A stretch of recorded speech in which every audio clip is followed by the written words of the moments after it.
La presente ponencia se titula "El liberalismo no sirve para industrializar a las naciones".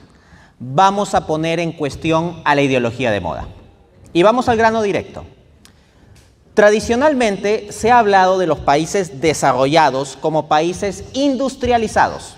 Es decir, a nivel histórico se ha solido hacer la asociación entre ser un país desarrollado y ser un país industrializado. Por supuesto, hoy en día, con la diversificación productiva que exhiben normalmente las naciones desarrolladas, pues esto ya no es una relación que se cumpla de uno a uno, ¿no? De industrialización igual desarrollo. Pero a nivel histórico sí ha sido un hito muy importante para el desarrollo de las naciones la cuestión de la industrialización. Entonces, si esto es así, tenemos que, si el liberalismo ha sido fundamental para la industrialización de las naciones, entonces nos encontramos con que el liberalismo promocionaría el éxito económico a nivel histórico. Pero si el liberalismo no ha promocionado esto, o incluso si el liberalismo, un esquema de libre mercado desregulado, ha estorbado la industrialización de las naciones, entonces tenemos que poner en cuestión tal ideología. Indicado esto, pues, vamos a pasar a revisar los casos de algunos países, de las naciones cuyos procesos de industrialización son los más importantes a nivel histórico. Y voy a pasar a demostrar con documentación, con datos, que esto no se debe al liberalismo. Vamos a ello. Comencemos con Inglaterra. Inglaterra es la nación que se puede considerar como el paradigma del proceso de la primera revolución industrial dada en el siglo XVIII, lo que nos introduce propiamente a lo que es el capitalismo industrial que configura lo que hoy en día vivimos como capitalismo. Entonces, esa primera gran industrialización, esa gran revolución industrial en Inglaterra se dio en virtud fundamentalmente de las fuerzas del libre mercado dejadas por sí mismas a que hagan las cosas. Veamos lo que nos dice Vivian Trías, el historiador. Pero antes de eso quiero apuntar lo siguiente. En el contexto de la primera revolución industrial, Inglaterra se constituyó fundamentalmente como un proveedor de tejidos. O sea, una de las industrias más características de Inglaterra de la primera revolución industrial es la textil. Así que considerar el caso del sector textil, de la industria textil, es absolutamente fundamental para entender el proceso de Inglaterra. Ahora sí, Vivian Trías, historiador, abro cita de su libro El Imperio Británico en América Latina, editorial Crisis, Buenos Aires, 1976, página 6. Isabel I promovió la economía nacional inglesa, protegiendo la naciente industria del reino. Nos estamos retrotrayendo a la época moderna, ¿no? Con los inicios de la industrialización. Hasta entonces, Inglaterra vendía su abundante producción de lana, principalmente a Holanda, donde luego era procesada. Mediante una hábil política de fomento, Isabel consiguió atraer hacia Inglaterra a los técnicos tejedores holandeses, expulsados por Felipe II de los Países Bajos. Técnicos que, una vez instalados en Inglaterra, apoyados y protegidos por el Estado, comenzaron a desarrollar la industria textil, que llegó a ser una de las columnas principales de la economía inglesa. Isabel desarrolló el mercado interno para la naciente industria, estableciendo salarios mínimos, dictando diversas leyes protectoras de los campesinos y proporcionando trabajo a los pobres. Durante los 45 años de reinado de Isabel, Inglaterra gozó de una extraordinaria prosperidad económica. Es posible afirmar que Inglaterra vivió una primera revolución industrial entre 1540 y 1640, caracterizada por inversiones en industrias nuevas como la minería, la metalurgia, las cervecerías, la refinación de azúcar, la fabricación de algodón, alumbre, cristal y sal. Fin de cita. Entonces, lo que tenemos aquí es un decidido impulso del Estado, una política del Estado de atraer mano de obra holandesa para la fabricación textil en Inglaterra y proteger ese mercado inglés y fomentar unos salarios mínimos que permitan a la mayoría de la población consumir de esa industria.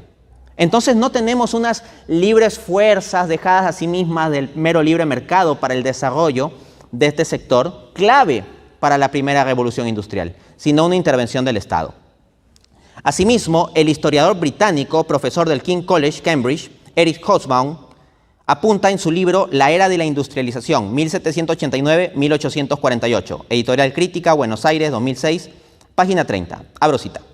La cuestión quedó decidida a fines del siglo XVII, cuando los fabricantes de tejidos, apoyándose en la tradicional importancia de los paños de lana para la hacienda británica, obtuvieron la prohibición de importar indianas extranjeras. La industria británica pudo crecer a sus anchas en un mercado interior protegido hasta hacerse lo suficientemente fuerte como para pedir libre entrada en los mercados de otros pueblos, es decir, el libre cambio. ¿Qué significa esto? Que se practica el libre comercio, la libre transacción que tanto predica el liberalismo, una vez que la industria textil se ha fortalecido. ¿Y cómo se fortaleció? Se fortaleció en el mercado interno inglés mientras había proteccionismo, mientras se restringía la entrada de competencia en la industria textil proveniente de naciones extranjeras. Entonces, esa es una política estatal restringiendo el libre mercado y que funciona en gran parte como base de lo que va a venir a ser la primera revolución industrial. Así que no, el liberalismo no sirvió para industrializar a Inglaterra. Y si se cree que este es un caso particular, vamos a pasar a otra nación extremadamente relevante de nuestro capitalismo contemporáneo y cuyo proceso de industrialización es el proceso clave o paradigmático de la segunda revolución industrial. Estamos hablando de los Estados Unidos.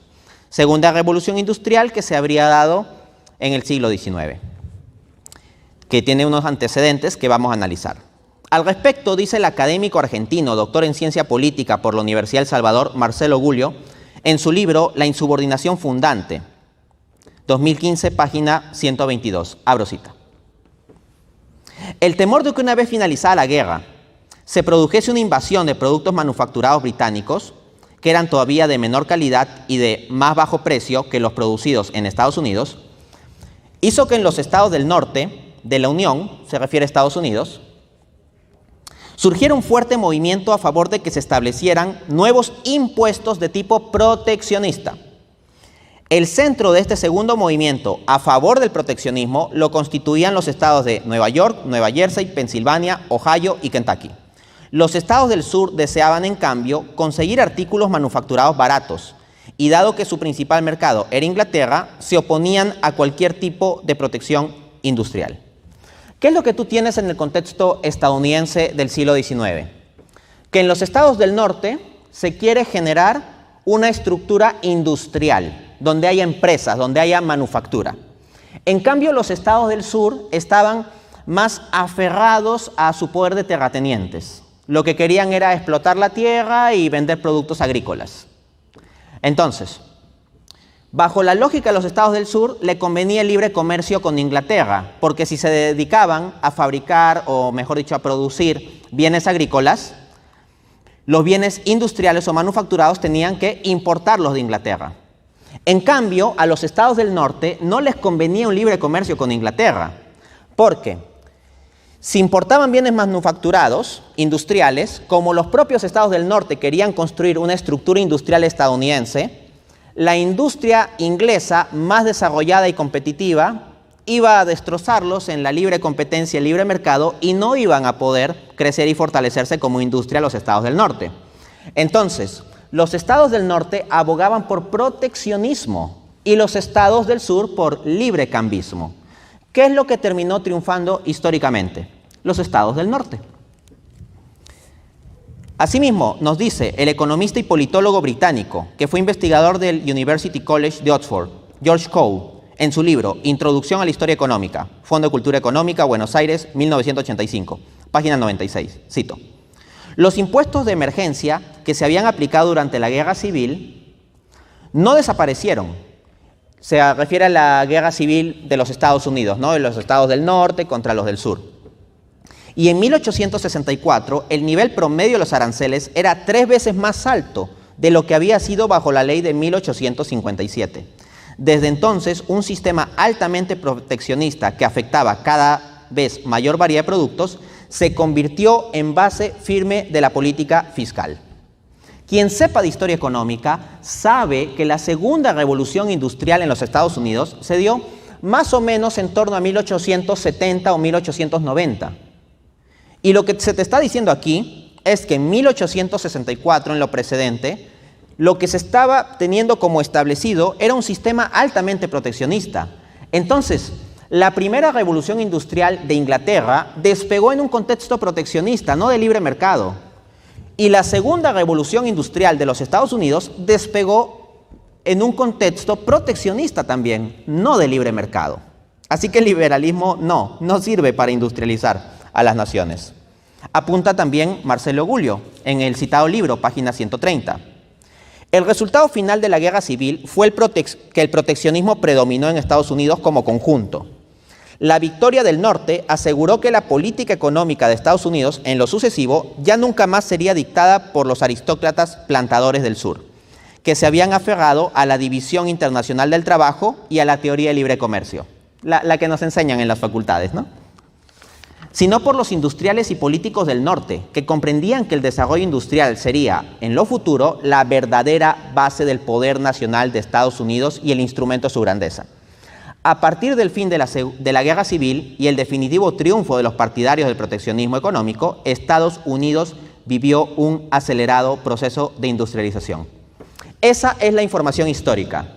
Normalmente se nos vende la idea de que Estados Unidos se desarrolló con liberalismo económico, de que es una poderosa nación industrial que se desarrolló con liberalismo económico. No. La forma en que Estados Unidos llegó al desarrollo no fue con liberalismo económico, como estoy explicando. La forma en que constituyó su gran industria dominante a partir de la segunda revolución industrial no fue dejando a las meras fuerzas del libre mercado.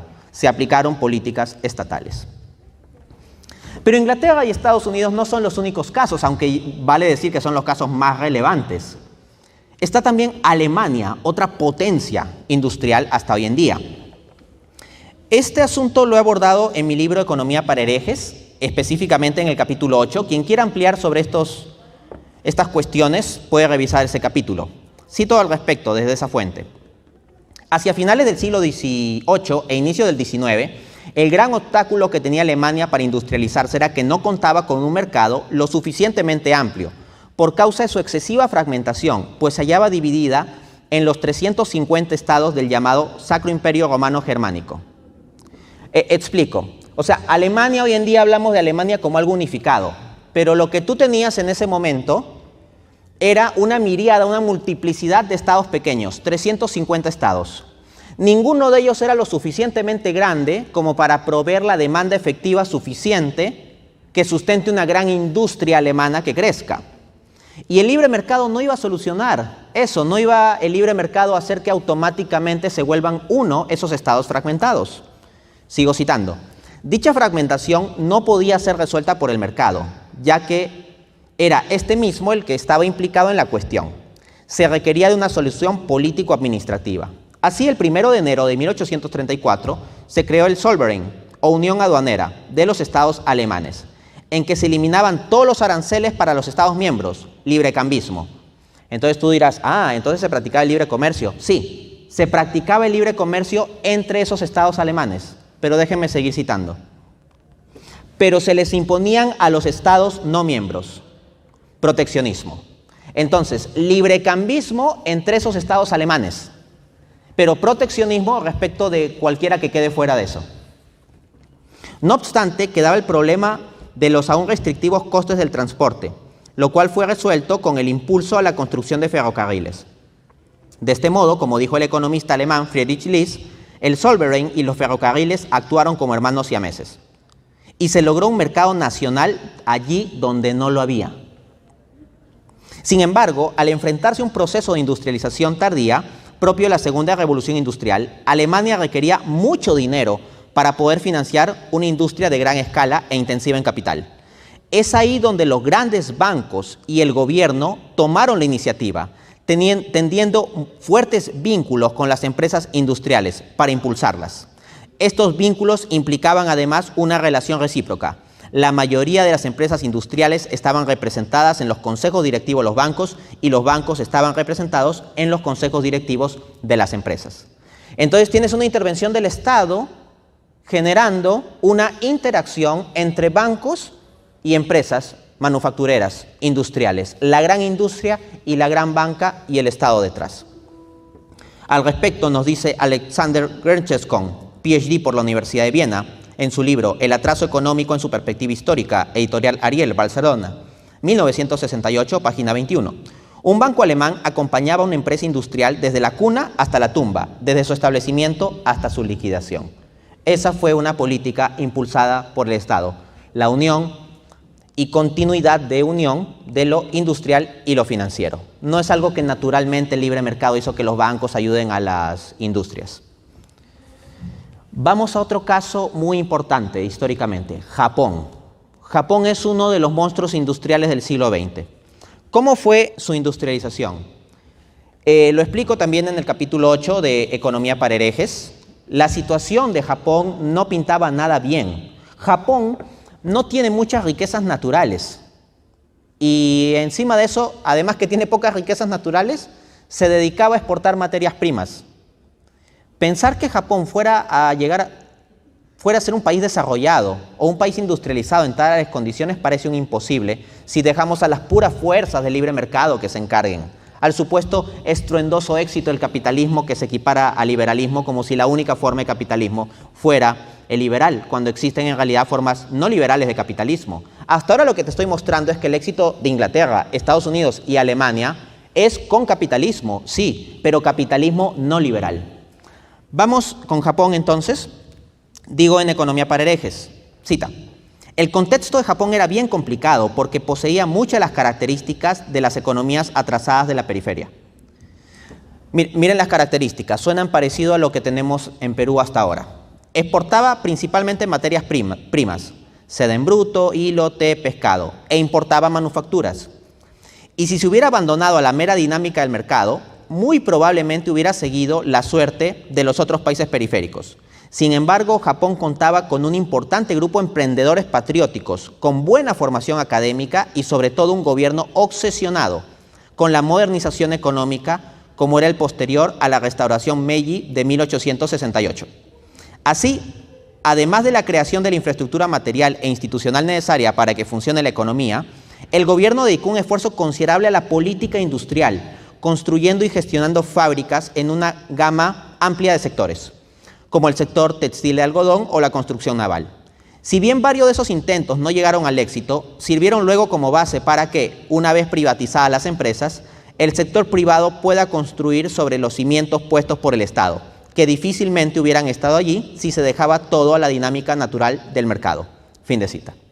Entonces eso, o sea, puede venir un economista liberal y ponerse a analizar estos casos de intervención del Estado con políticas industriales y decir, tal empresa fracasó, tal empresa fracasó, tal empresa fracasó, o tuvieron tales o cuales deficiencias. Y siempre es fácil criticar, pero el punto es que incluso sobre los fracasos de políticas industriales de los estados, se pudo construir, porque gran parte de las empresas privadas que construyeron a partir de esos fracasos del Estado. Y esos fracasos del Estado implicaron asumir varios costos hundidos que esas empresas privadas ya no tuvieron que asumir. Estas políticas implicaron generar industria allí donde no la había. Las meras empresas privadas muy difícilmente iban a crear esas industrias desde cero. En cambio, con un impulso del Estado que se creen ciertas industrias, aunque tengan cierta ineficiencia o eventualmente fracaso, como mínimo deja una base para que esa industria se reconstruya. Es mucho más sencillo reconstruir una industria que construir desde cero. Si se hubiera dejado a la mera dinámica de los privados, probablemente nunca se hubiera construido desde cero porque era muy costoso. En cambio, dentro de todas las limitaciones, los estados con política industrial construyeron industria, en algunos casos fueron más exitosos, en otros no, pero de algún modo u otro sirvieron como base para la operación de los privados. Y resulta que este impulso del Estado en Japón ha sido importante en lo que sería tal vez lo más paradigmático de la industria japonesa, el hecho de que haya fabricado automóviles, y automóviles que puedan competir contra los automóviles estadounidenses. Piensen por un momento lo que les estoy diciendo. Estamos hablando de una economía que es primaria exportadora y que importaba manufacturas y que tenía muchas características parecidas a Perú y que en poco tiempo pasa a tener una industria automovilística que compite contra Estados Unidos. Eso es una cosa alucinante. ¿Y cómo se logró eso? ¿Con puro libre mercado, como querrían los economistas liberales? Bueno, hay un estudio especializado al respecto, realizado por Phyllis Genter, PhD por la George Washington University, en su libro Una historia de la relación gobierno-negocios en Japón, realizado en el Center for Japanese Studies, University of Michigan, 1990. Cito de las páginas 28 y 30. Durante la reorganización de las empresas automovilísticas existentes en 1930, dos nuevos participantes importantes aparecieron en el mercado de vehículos automotores, Nissan y Toyota. Las dos empresas se dieron cuenta de que necesitarían algunos subsidios gubernamentales y protección para sobrevivir a la competencia con los estadounidenses. Así, Nissan y Toyota tuvieron que ingresar al mercado en este tiempo debido a la creciente demanda del ejército y la creciente ola de sentimiento proteccionista. El surgimiento de Toyota y Nissan, junto con su adopción de la producción en masa, significó el primer paso sólido hacia la construcción de una industria automovilística nacional. El comienzo de la industria se basó en la iniciativa privada y el interés del gobierno. Entonces, no es puro libre mercado, no es puro privado, sino una interacción entre sector público y sector privado, lo que está detrás de este proceso. Vamos a pasar con el último caso, muy interesante también, casi alucinante, China. Y es alucinante, pues las características que tiene China son muy peculiares. China ciertamente es una economía capitalista, pero no la podemos clasificar como una economía liberal. Es un capitalismo claramente no liberal y de un éxito enorme, al menos en términos de crecimiento agregado, durante bastante tiempo. Esto ha llegado a sorprender al profesor de la Universidad de Harvard, Danny Rodrik, uno de los mayores expertos del mundo en temas de desarrollo. Dice el profesor Rodrik en su libro La paradoja de la globalización, editorial Anthony Bosch, Barcelona, 2011, páginas 168 y 172. Cito: la hazaña que logró la economía china habría sido difícil de imaginar si no hubiera sucedido ante nuestros ojos. Desde 1978, los ingresos per cápita en China han crecido a una media del 8.3% anual, una tasa que implica que los ingresos se han duplicado cada 9 años. Gracias a este rápido crecimiento económico, 500 millones de personas fueron arrancadas de una pobreza extrema. Paro ahí la cita. Volvamos al dato, por favor, entendamos esto, que se entienda esto. 500 millones de personas fueron arrancadas de una pobreza extrema. Si te vienen a cacarear sobre el estruendoso éxito del capitalismo y te dicen que redujo la pobreza, bueno, sí, hay un estruendoso éxito del capitalismo en reducir la pobreza, pero no es un capitalismo liberal. La mayor parte de esa reducción, la gigantesca mayor parte, se dio en un contexto de capitalismo no liberal. Así que no vengan los liberales a querer apropiarse como si fueran éxitos del liberalismo, de lo que en realidad son éxitos de un capitalismo no liberal, sino más bien con intervención del Estado. Sigo citando. Durante el mismo periodo, China pasó de ser casi una autarquía a ser casi el competidor más temido en los mercados internacionales. Que esto sucediera en un país con una total falta de derechos de propiedad privada, hasta hace poco, y gobernado por el Partido Comunista, no hace más que agrandar el misterio. Esto no fue el resultado de unos procesos naturales orientados por el mercado, sino del impulso decidido del gobierno chino. Sin duda, los bajos costes laborales ayudaron a China a exportar, pero no lo fueron todo. O sea, pretender que se explica simplemente porque China paga bajos salarios, eso no lo explica todo. De hecho, ya desde hace algún tiempo los salarios en China han venido subiendo. También existe un estudio académico muy interesante, titulado, lo traduzco desde el inglés, ¿por qué China ha tenido éxito? ¿Y por qué continuará teniéndolo?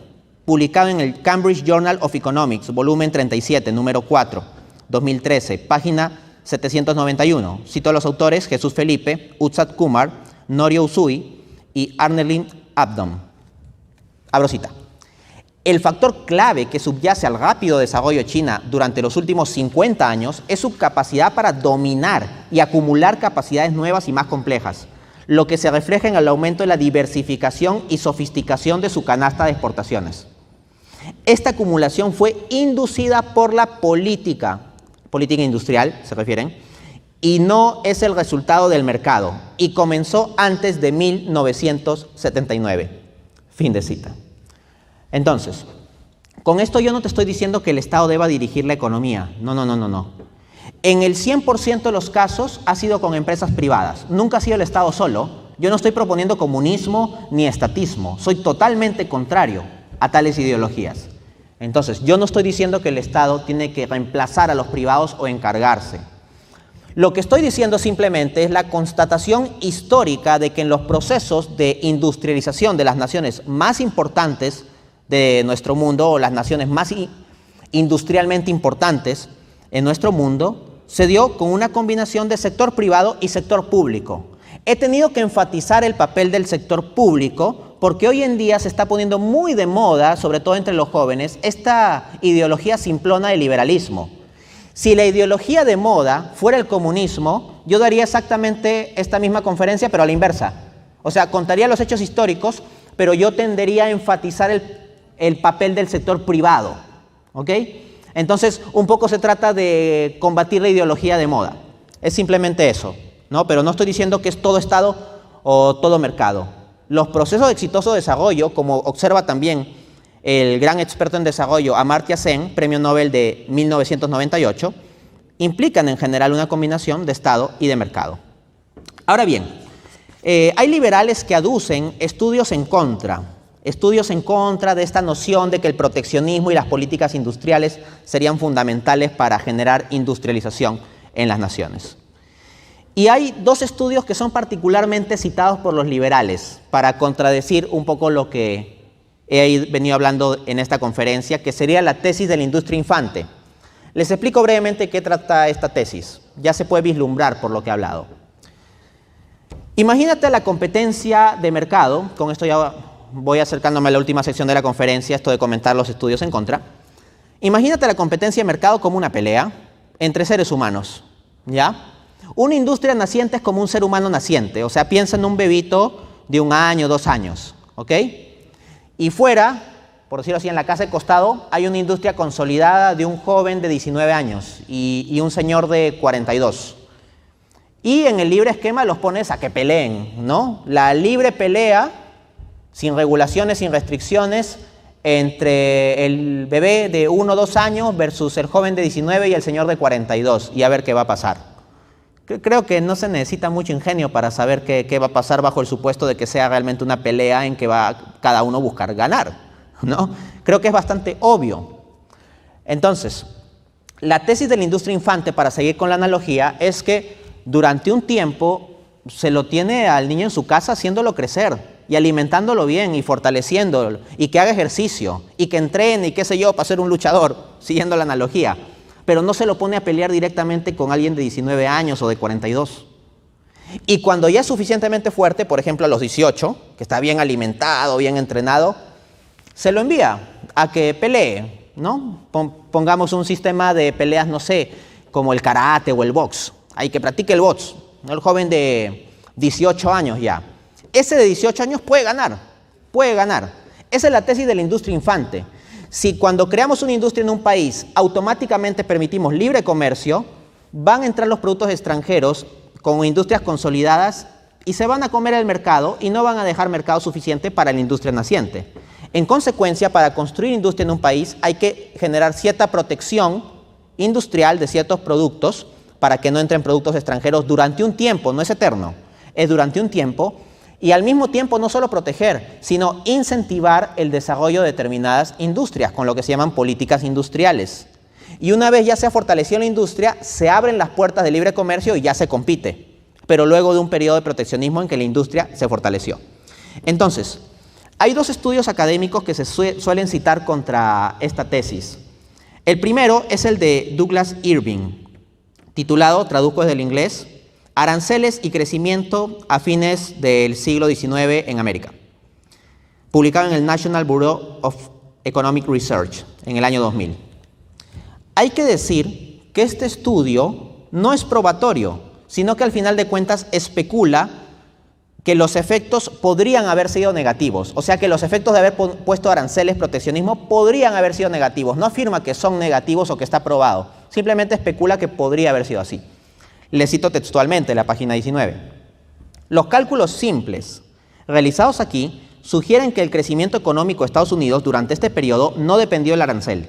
Determinar el efecto del arancel sobre el crecimiento de Estados Unidos en el margen es extremadamente difícil, pero este efecto bien podría haber sido negativo si los altos aranceles sobre los bienes de capital impidieran la acumulación de capital. O sea, ese estudio supuestamente que refuta todo lo que he venido diciendo aquí, ¿no?, de la tesis de la industria infante y estos procesos de industrialización, no prueba la visión contraria. Simplemente dice que los efectos podrían haber sido negativos y se basa en cálculos simples solo para los Estados Unidos. Pero si nosotros tomamos estudios con una muestra más amplia de países y una metodología más elaborada que simplemente cálculos sencillos, si utilizamos metodología econométrica, y aquí les habla un profesor de econometría, se ha hallado más bien lo contrario a lo que plantea Douglas Irving. Así, Kevin O'Rourke, en su estudio, traduzco del inglés, Tarifas y crecimiento a finales del siglo XIX, publicado en The Economic Journal, volumen 110, año 2000, página 456, dice: el paper estima la correlación entre los aranceles y el crecimiento económico a finales del siglo XIX. Se hace ello para un panel de 10 países entre 1875 y 1914. Los aranceles estuvieron positivamente correlacionados con el crecimiento en estos países durante este periodo. Entonces, un estudio que aplica métodos estadísticamente más rigurosos y una muestra más amplia que el de Irving halla lo contrario a lo que este crítico pretende. Luego, el segundo estudio que se suele citar es el de Yeo Jung Jung. Traduzco el título: El rol de las tarifas en el desarrollo de los Estados Unidos, 1870-1913, publicado en la página de la Universidad de Randwick. Dice el autor en la página 1. El papel de los aranceles altos en el surgimiento de Estados Unidos como una nación industrial líder a finales del siglo XIX todavía se debate acaloradamente. Encuentro que los efectos de los altos aranceles de fabricación son cuantitativamente pequeños. Luego pregunto cuáles son las principales fuerzas impulsoras del desarrollo. Encuentro que el gran aumento en la fuerza laboral es el único factor más importante detrás del desarrollo de la economía estadounidense. En primer lugar, este estudio no halla un efecto negativo de poner aranceles. Dice que hay un efecto positivo pero pequeño. Eso es muy distinto a decir un efecto negativo. Y por otra parte, admite el punto clave de la tesis de la industria infante, el despegue inicial. ¿Cómo es esto que admite el despegue inicial? La pregunta que tenemos que hacernos es: este estudio dice que la principal fuerza motora del crecimiento es el aumento de la fuerza laboral. Pero tenemos que ser más profundos y preguntarnos, ¿por qué hubo un gran aumento de la fuerza laboral durante ese periodo en los Estados Unidos? Precisamente porque hubo industrias. Entonces, primero hubo industrias para que vaya creciendo la fuerza laboral. Esto lo dice el mismo estudio en la página 31. La protección arancelaria inicialmente aumenta el número de empresas manufactureras en los Estados Unidos, a medida que los consumidores sustituyen importaciones más caras por productos nacionales más baratos. Fin de cita. Así que este estudio dice, este crecimiento se explica por el crecimiento de la fuerza laboral, pero el crecimiento de la fuerza laboral requiere como condición de posibilidad que exista esa industria, e históricamente esa industria existió con el impulso del Estado. Es más, y esta es la última cita, este autor hizo un estudio más reciente, ¿y saben qué? Halló efectos positivos de los aranceles. Su artículo, aranceles e industrialización a finales del siglo XIX en América. El rol de las economías de escala, publicado en The European Review of Economic History, volumen 25, número 1, 2021, página 131. Construye un modelo de equilibrio general con economías de escala y aprendizaje práctico en la fabricación para cuantificar los efectos de los aranceles que Estados Unidos impuso a sus importaciones manufactureras de 1870 a 1913. Encuentro que el arancel contribuye positivamente al crecimiento de la manufactura estadounidense, pero las magnitudes son pequeñas. También muestro que el efecto acumulativo del arancel sobre el bienestar es positivo si existe suficiente grado de aprendizaje práctico, un resultado contrario a la sabiduría convencional de que los aranceles tienen efectos de deterioro del bienestar. Entonces, acumulando el conjunto de evidencia académica, estudios serios, datos históricos de la realidad, nos encontramos con que, como anunciaba el título, el liberalismo no sirve para industrializar a las naciones. Que no nos vendan cuentos, investiguemos bien para que no nos vendan gato por liebre. Muchas gracias.